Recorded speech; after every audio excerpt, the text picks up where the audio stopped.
ನಮಸ್ಕಾರ ಸ್ನೇಹಿತರೆ, ಯೇಸುವಿ ಪ್ರಪಂಚಕ್ಕೆ ಸ್ವಾಗತ. ನಾನು ಸುಮಾ. ನೀವೆಲ್ಲ ಹೇಗಿದ್ದೀರಾ? ನಾನು ಚೆನ್ನಾಗಿದ್ದೀನಿ. ಇವತ್ತು ಮತ್ತೆ ಗುರುವಾರ ಬಂದೇ ಬಿಡ್ತು. ನಮ್ಮ ರಾಯರ ಪವಾಡದ ಬಗ್ಗೆ ಮಾತಾಡೋ ದಿನ ಬಂದೇ ಬಿಡ್ತು. ಹಳೆ 2 ಸಂಚಿಕೆಗಳಲ್ಲಿ ನಾನು ಅವ್ರ ಹುಟ್ಟು, ಅವರ ಜನ್ಮದ ಬಗ್ಗೆ ಮತ್ತೆ ಅವರು ರಾಘವೇಂದ್ರ ಯತಿಗಳಾಗಿದ್ದು ಅದೆಲ್ಲ ಹೇಳ್ಕೊಂಡು ಬಂದ್ವಿ. ಇವತ್ತಿನ ಇದರಲ್ಲಿ ಸ್ವಲ್ಪ ಅವರ ಪವಾಡಗಳ ಬಗ್ಗೆ ಎಲ್ಲ ತಿಳ್ಕೊಳ್ಳೋಣ. ಒಂದ್ಸಾರಿ ಒಬ್ಬ ಶಿಷ್ಯ ರಾಘವೇಂದ್ರ ಸ್ವಾಮಿಗಳ ಹತ್ರ ಬರ್ತಾನಂತೆ. ಬಂದ್ಬಿಟ್ಟು ಗುರುಗಳೇ, ನಿಮ್ಮ ಅನುಗ್ರಹ ಆಗ್ಬೇಕಿತ್ತು ನನಗೆ ಅಂತ ಕೇಳ್ತಾನೆ. ಸರಿಯಪ್ಪ, ಏನ್ ವಿಶೇಷ, ಏನಾಗ್ಬೇಕಾಗಿತ್ತು ನನ್ನಿಂದ ಅಂದಾಗ, ನಾನು ಮದ್ವೆ ಮಾಡ್ಕೊಳ್ಳೋಣ ಅಂತ ಇದ್ದೀನಿ ಅಂತ ಹೇಳ್ತಾನೆ. ಹೌದಾ, ಅಗತ್ಯವಾಗಿ ಮಾಡ್ಕೊ, ನೀನ್ ಮದ್ವೆ ಮಾಡ್ಕೋ, ದೇವ್ರು ಒಳ್ಳೇದ್ ಮಾಡ್ಲಿ ಅಂತ ಹೇಳ್ತಾರಂತೆ. ಸರಿ, ನಿಮ್ಮ ಅನುಗ್ರಹ ಬೇಕು ನನಗೆ. ನನ್ನ ಅನುಗ್ರಹ ನಿಂಗೆ ಯಾವತ್ತೂ ಇದ್ದೇ ಇರುತ್ತಲ್ಲ ಅಂತ ಹೇಳ್ತಾರೆ. ಏನಾದ್ರೂ ನೀವು ಅನುಗ್ರಹ ಮಾಡಿದೀನಿ ಅಂತ ಹೇಳಕ್ ನಂಗೆ ಏನಾದ್ರೂ ಕೊಡಿ ಅಂತ ಕೇಳ್ತಾನಂತೆ ಶಿಷ್ಯ. ಅಯ್ಯೋ, ಈ ಟೈಮಲ್ಲಿ ಬಂದು ಕೇಳ್ತಾ ಇದೆಯಲ್ಲೋ, ನಾನಿವಾಗ ಮೃತ್ತಿಕೆ ಅಂದ್ರೆ ಮಣ್ಣು, ಅದನ್ನ ಎಲ್ಲ ಕ್ಲೀನ್ ಮಾಡ್ತಾ ಇದ್ದೀನಿ ಇಲ್ಲೆಲ್ಲ, ಈ ಟೈಮಲ್ಲಿ ಬಂದ್ಬಿಟ್ಟು ಕೇಳ್ತಾ ಇದೆಯಲ್ಲ, ನಾನೇನ್ ಕೊಡ್ಲಿ ನಿನ್ಗೆ ಅಂತ ಹೇಳ್ತೀನಿ. ಅದನ್ನೇ ಕೊಡಿ, ಪರವಾಗಿಲ್ಲ ಅಂತ ಶಿಷ್ಯ ಹೇಳ್ತಾನಂತೆ. ಆವಾಗ ಅವ್ರೇನ್ ಮಾಡ್ತಾರೆ, ಒಂದು ಮುಷ್ಟಿ ಮಣ್ಣನ್ನ ತೆಗೆದ್ಬಿಟ್ಟು ಆ ಶಿಷ್ಯನ ಕೈಗೆ ಕೊಡ್ತಾರೆ. ಅದನ್ನೇ ಅವನು ದೊಡ್ಡ ಪ್ರಸಾದ ಅಂತ ಹೇಳ್ಬಿಟ್ಟು ಮಹಾಪ್ರಸಾದ ಅನ್ಕೊಂಡು ಅದನ್ನ ಕಟ್ಕೊಂಡು ಅಲ್ಲಿಂದ ಹೊರಡ್ತಾನೆ. ಹಾಗೆ ಅವನು ಆ ಮೃತ್ತಿಕೆನ ಇಟ್ಕೊಂಡ್ಬಿಟ್ಟು ತನ್ನೂರಿನ ಕಡೆ ಹೋಗ್ತಾ ಇರ್ತಾನಂತೆ. ಹಾಗೆ ಹೋಗ್ತಾ ಇರುವಾಗ ದಾರಿಯಲ್ಲಿ ಕತ್ಲಾಗ್ಬಿಡುತ್ತೆ. ಅವನಿಗೆ ತುಂಬಾ ನಿದ್ದೆ ಬರುತ್ತಂತೆ. ಅಲ್ಲೊಂದು ಮನೆ ಸಿಗುತ್ತೆ. ಆ ಮನೆ ಜಗಲಿ ಮೇಲೆ ಹಾಗೆ ನಿದ್ದೆ ಮಾಡ್ಬಿಡ್ತಾನಂತೆ. ನಿದ್ದೆ ಮಾಡಿದಾಗ ರಾತ್ರಿ ಆಗುತ್ತೆ. ಯಾರೋ ಬಂದು ಅವನನ್ನು ಎಬ್ಬಿಸ್ದಂಗ ಆಗುತ್ತೆ. ಎಚ್ಚರಾಗಿ ನೋಡ್ತಾನೆ, ಅಲ್ಲೊಂದು ದೊಡ್ಡ ಬ್ರಹ್ಮರಾಕ್ಷಸ ಬಂದ್ಬಿಟ್ಟಿರತ್ತೆ. ಬ್ರಹ್ಮರಾಕ್ಷಸ ನೋಡಿ ಇವನಿಗೆ ತುಂಬಾ ಹೆದರಿಕೆ ಆಗುತ್ತೆ. ತಕ್ಷಣ ಏನ್ ಮಾಡ್ತಾನೆ, ರಾಘವೇಂದ್ರ ಸ್ವಾಮಿಗಳನ್ನ ನೆನೆಸ್ಕೊಳ್ತಾನೆ. ಆಗ ಅವನಿಗೆ ಧೈರ್ಯ ಬರುತ್ತೆ. ಸರಿ, ನೀನ್ ಬ್ರಹ್ಮರಾಕ್ಷಸ ಬಂದ್ಬಿಟ್ಟು ಹೇಳತ್ತಂತೆ. ಇವನ್ ಕೇಳ್ತಾನೆ, ಯಾಕೆ ನನ್ನನ್ನು ಎಬ್ಬಿಸ್ದೆ ಅಂತ ಕೇಳ್ದಾಗ, ನೋಡು, ನಾನು ಬ್ರಹ್ಮರಾಕ್ಷಸ, ಈ ಮನೆಯಲ್ಲಿ ಒಂದು ಮಗು ಹುಟ್ಟಿದೆ, ಆ ಮಗು ನಾನು ಸಾಯಿಸ್ಬೇಕು, ಆದ್ರೆ ನಿನ್ನನ್ನು ದಾಟ್ಕೊಂಡು ನಂಗೆ ಹೋಗಕ್ಕೆ ಆಗ್ತಿಲ್ಲ. ನಿನ್ ತಲೆ ಹತ್ರ ಏನೋ ಇದೆ, ಅದು ಬೆಂಕಿ ತರ ಸುಡ್ತಾ ಇದೆ ನನಗೆ. ಯಾವ್ದು ಹೇಳಿ ಅದು? ರಾಘವೇಂದ್ರ ಸ್ವಾಮಿಗಳು ಕೊಟ್ಟಿದ್ದ ಮೃತ್ತಿಕೆನ ಗಂಟು ಕಟ್ಟಿ ಅವನು ಅಲ್ಲೇ ತಲೆ ಹತ್ರ ಇಟ್ಕೊಂಡು ಮಲ್ಕೊಂಡಿರ್ತಾನೆ.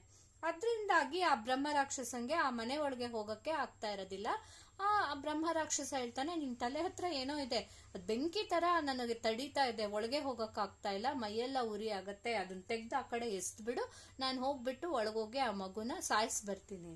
ನೀನ್ ಯಾಕೆ ಸಾಯಿಸ್ತೀಯಾ ಅಂತ ಕೇಳಿ, ಅದ ಮಣ್ಣನ್ನು ನೀನೇನಾದ್ರು ಎಸೆದ್ಬಿಟ್ರೆ ನಿನಗೆ ನಾನು ತುಂಬಾ ಬಂಗಾರದ ನಾಣ್ಯ ಕೊಡ್ತೀನಿ, ದೊಡ್ಡ ಕೊಪ್ಪರಿಗೆ ಬಂಗಾರದ ನಾಣ್ಯ ಕೊಡ್ತೀನಿ. ಸರಿ, ಹೋಗಿ ಫಸ್ಟ್ ತಗೊಂಡ್ ಬಂದ್ ನನಗ್ ಕೊಡು ಅಂತ ಇವನ್ ಹೇಳ್ತಾನೆ. ಆವಾಗ ಅವನು ಬ್ರಹ್ಮರಾಕ್ಷಸ ಹೋಗಿ ದೊಡ್ಡ ಬಂಗಾರದ ನಾಣ್ಯದ್ದು ಕೊಪ್ಪರಿಗೆ ತಂದು ಕೊಡ್ತೆ. ಆವಾಗ ಇವನು ಅದನ್ನ ಇಟ್ಕೊಂಡ್ಬಿಟ್ಟು ಆಮೇಲೆ ಹೇಳ್ತಾನೆ, ನೀನ್ ಯಾಕೆ ಆ ಮಗುನ್ ಸಾಯಿಸ್ಬೇಕು ಅಂದ್ರೆ, ಆ ಮಗು ಆ ಮನೆಯವರೆಲ್ಲ ನನ್ನ ವಂಶನೇ ನಾಶ ಮಾಡ್ಬಿಟ್ಟಿದ್ದಾರೆ, ಅದಕ್ಕೋಸ್ಕರ ನಾನು ಆ ಮಗುನ ಅದನ್ನ ಸಾಯಿಸ್ಲೇಬೇಕು ಅಂತ ಹೇಳ್ತಾರೆ. ಅವಾಗ ಇವನೇನ್ ಮಾಡ್ತಾನೆ, ಸರಿ ಸರಿ ಅಂತ ಹೇಳ್ಬಿಟ್ಟು ಸ್ವಲ್ಪನೇ ಸ್ವಲ್ಪ ಮೃತ್ತಿಕೆ ಇರುತ್ತಲ್ಲ, ಮಣ್ಣು, ರಾಘವೇಂದ್ರ ಸ್ವಾಮಿಗಳು ಕೊಟ್ಟಿರೋ ಒಂದು ಪ್ರಸಾದ ಮೃತ್ತಿಕೆ, ಅದನ್ನ ತೆಗೆದ್ಬಿಟ್ಟು ತೀರ್ಥದಲ್ಲಿ ಹಿಂಗೆ ಕಲಿಸ್ಬಿಟ್ಟು ಅದನ್ನ ತೆಗೆದು ಆ ಬ್ರಹ್ಮರಾಕ್ಷಸನ್ ಮೇಲೆ ಬಿಡ್ತಾನೆ, ಪ್ರೋಕ್ಷಣೆ ಮಾಡ್ತಾನೆ. ತಕ್ಷಣ ಬ್ರಹ್ಮರಾಕ್ಷಸಂಗೆ ಏನಾಗುತ್ತೆ, ಒಂದು ಹೊಸ ದಿವ್ಯ ದೇಹ ಬರುತ್ತೆ. ಅದು ಸ್ವರ್ಗಕ್ಕೆ ಹೊರಟೋಗ್ಬಿಡುತ್ತೆ, ನಮಸ್ಕಾರ ಮಾಡ್ಕೊಂಡು ಹೊರಟೋಗುತ್ತೆ. ಸರಿ, ಇಷ್ಟೆಲ್ಲ ಆಯ್ತು.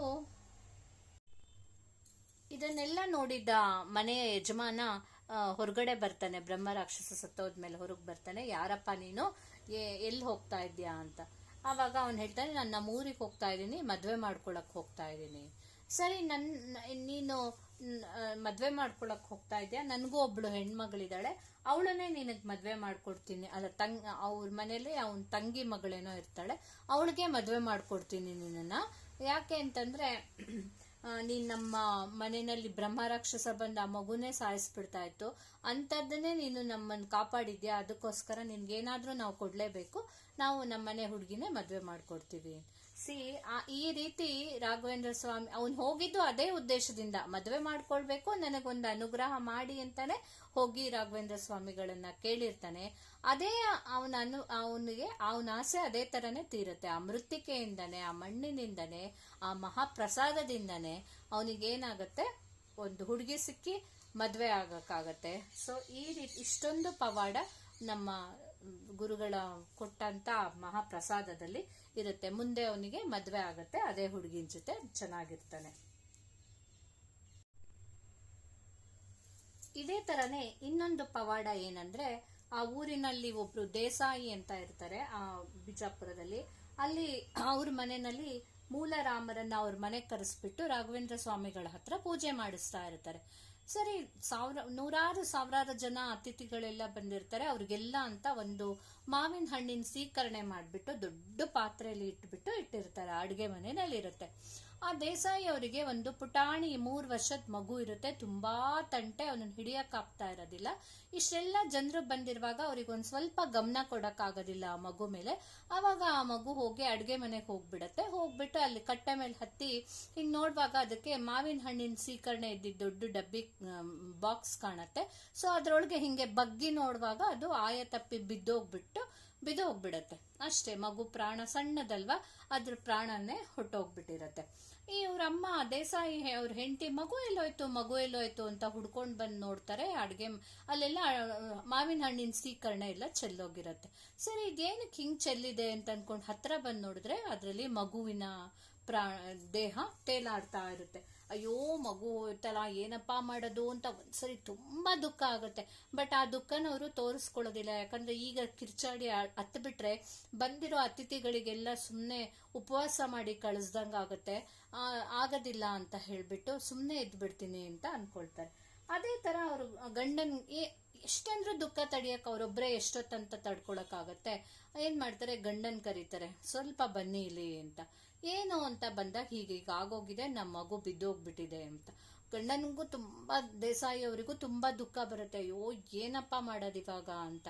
ಆದ್ರೆ ಹೆಂಡತಿ ಹೇಳ್ತಾರೆ, ನೋಡಿ, ಇವಾಗ ಕೂಗಾಡ್ಬೇಡಿ, ಎಲ್ಲ ಅತಿಥಿಗಳು ಬಂದಿದ್ದಾರೆ, ಅವ್ರದ್ದೆಲ್ಲ ಊಟ ಆಗೋಗ್ಬಿಡ್ಲಿ, ಆಮೇಲೆ ನೋಡೋಣ ಅಂತ ಹೇಳ್ಬಿಟ್ಟು ಆಮೇಲೆ ಈ ವಿಷಯ ಹೇಳೋಣ ಅಂತ ಹೇಳ್ಬಿಟ್ಟು ಮಗುನ ಎತ್ತಿ ಒಂದ್ ಬಟ್ಟೆ ಸುತ್ತಬಿಟ್ಟು ಯಾರು ಓಡಾಡಿದ್ದಂತ ಜಾಗದಲ್ಲಿ ಮಲಗಿಸಿ ಇಡ್ತಾರೆ. ಆಮೇಲೆ ಈ ಕಡೆ ಪೂಜೆ ಇನ್ನೇನ್ ಮುಗಿಯುತ್ತೆ, ಎಲ್ಲರಿಗೂ ತೀರ್ಥ ಪ್ರಸಾದ ಕೊಡುವಾಗ ಇವ್ರು ದೂರನೇ ಓಡಾಡ್ತಿರ್ತಾರೆ. ಗಂಡ ಹೆಂಡತಿ ಇಬ್ರು ಮೈಲಿಗೆ ಆಗಿದೆ ಅಂತ ಹೇಳ್ಬಿಟ್ಟು ಯಾರನ್ನು ಇದ್ ಮಾಡ್ಕೊಳ್ತಿರಲ್ಲ.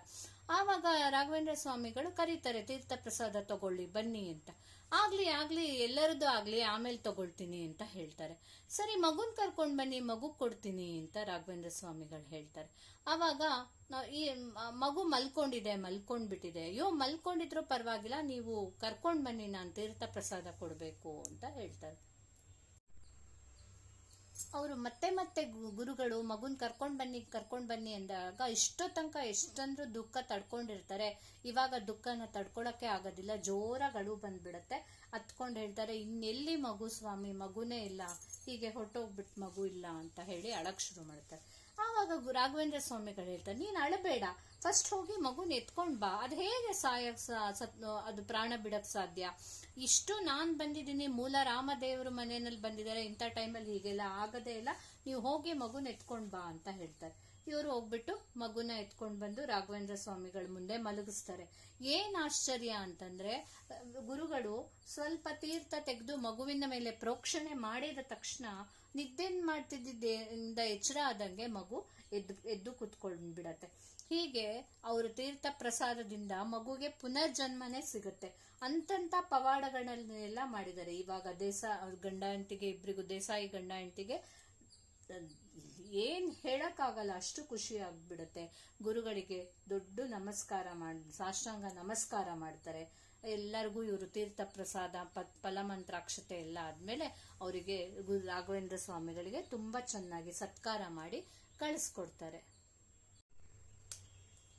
ಹೀಗೆ ಇನ್ನೊಂದು ಪವಾಡ ಏನಂದ್ರೆ, ಅವಾಗೆಲ್ಲ ನವಾಬರು ಆಳ್ತಾ ಇದ್ದಿದ್ದಂತ ಕಾಲ.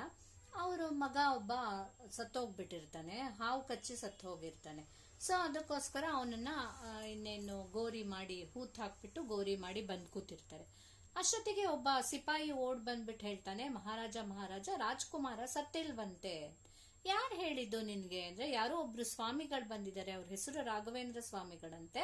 ಅವ್ರು ಹೇಳ್ತಾ ಇದಾರೆ, ನಿಮ್ ಮಗನ್ ಗೋರಿ ಮೇಲೆ ಕುತ್ಕೊಂಡು ಅವ್ರ ದೇವ್ರನ್ನೆಲ್ಲ ಪೆಟ್ಟಿಗೆ ಎಲ್ಲ ಇಟ್ಕೊಂಡು ಕುತ್ಕೊಂಡ್ಬಿಟ್ಟಿದ್ದಾರೆ, ಇಲ್ಲಿ ಕುತ್ಕೋಬೇಡಿ, ಮಗುದು ಶವನ ಹೂತಾಕಿರೋ ಜಾಗ ಗೋರಿ ಇದು ಅಂತಂದ್ರೆ ಬದುಕಿರೋರೆಲ್ಲ ಹೂತಾಕಿದ್ರೆ ಅದು ಹೆಂಗೆ ಗೋರಿ ಆಗತ್ತೆ ಅಂತ ಹೇಳ್ತಾ ಇದ್ದಾರೆ. ನಿಮ್ಮ ಮಗ ಸತ್ತಿಲ್ವಂತೆ ಅಂತ ಹೇಳ್ತಾರೆ. ನವಾಬಂಗೆ ಆಶ್ಚರ್ಯ ಆಗುತ್ತೆ. ಅಯ್ಯೋ ಇದೇನ್ ಹೀಗ್ ಹೇಳ್ತಾ ಇದಾರಲ್ಲ ಅಂತ ಹೇಳ್ಬಿಟ್ಟು ಅವರು ನವಾಬ ಸಹ ಓಡಿ ಬರ್ತಾನೆ ಗುರುಗಳಿದ್ದಲ್ಲಿಗೆ ಬಂದ್ಬಿಟ್ಟು, ಏನ್ ಹೇಳ್ತಾ ಇದ್ದೀರಾ ಸ್ವಾಮಿ, ನೀವ್ ಹೇಳೋದ್ ನಿಜಾನ, ನೀನೇ ನೋಡು, ಟೆಸ್ಟ್ ಮಾಡಿ ನೋಡು ಅಂತ. ಅವಾಗ ಕರೆಸ್ಬಿಟ್ಟು ಗೋರಿ ಅಗಸ್ಬಿಟ್ಟು ರಾಜ್ಕುಮಾರನ್ನ ಹೊರಗಡೆ ತೆಗ್ದಾಗ ಇವರು ಕಮಂಡಲದ ನೀರನ್ನ ತೀರ್ಥ ಪ್ರೋಕ್ಷಣೆ ಮಾಡ್ತಾರಂತೆ.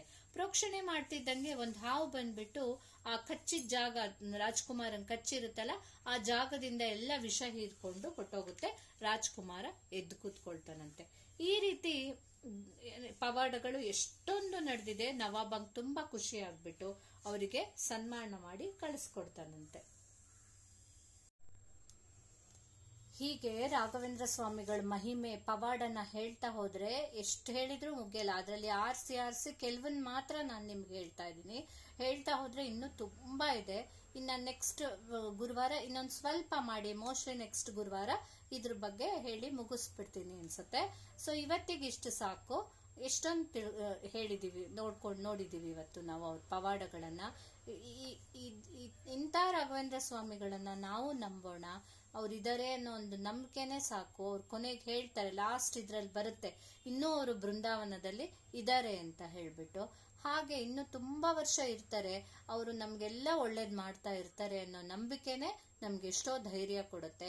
ರಾಯರಿದ್ದಾರೆ ಅಂತ ಏನೇ ಅನ್ಕೊಳ್ವಾಗ್ಲೂ, ಏನೋ ನಮಗ್ ತೊಂದರೆ ಆದ್ರೂ ಇದ್ದಾರೆ, ರಾಘವೇಂದ್ರ ಸ್ವಾಮಿಗಳು ಇದ್ದಾರೆ, ಅವ್ರ ಹತ್ರ ಹೇಳ್ಕೊಂಡ್ರೆ ಎಲ್ಲ ಒಳ್ಳೇದಾಗತ್ತೆ ಅನ್ನೋ ಒಂದು ನಂಬಿಕೆ ಬರುತ್ತೆ. ಆ ನಂಬಿಕೆಯಿಂದನೇ ನಾವು ಈ ಪ್ರಪಂಚದಲ್ಲಿ ಬದುಕೋಕ್ ಸಾಧ್ಯ. ಯಾವತ್ತು ನಂಬಿಕೆನೆ ನಮ್ಮನ್ನ ಕಾಪಾಡುತ್ತೆ. ಇಷ್ಟು ಹೇಳ್ತಾ ನಾನು ಇವತ್ತಿನ ಇದನ್ನ ಮುಗಿಸ್ತಾ ಇದ್ದೀನಿ. ನಿಮ್ಗೇನಾದ್ರೂ ಇದು ಇಷ್ಟ ಆಗಿದ್ರೆ ಖಂಡಿತ ಲೈಕ್ ಮಾಡಿ, ಶೇರ್ ಮಾಡಿ, ಕಮೆಂಟ್ ಮಾಡಿ. ಹಾಗೆ ದಯವಿಟ್ಟು ನನ್ನ ಚಾನಲ್ ಅನ್ನ ಸಬ್ಸ್ಕ್ರೈಬ್ ಮಾಡೋದು ಮಾತ್ರ ಮರಿಬೇಡಿ. Thank you.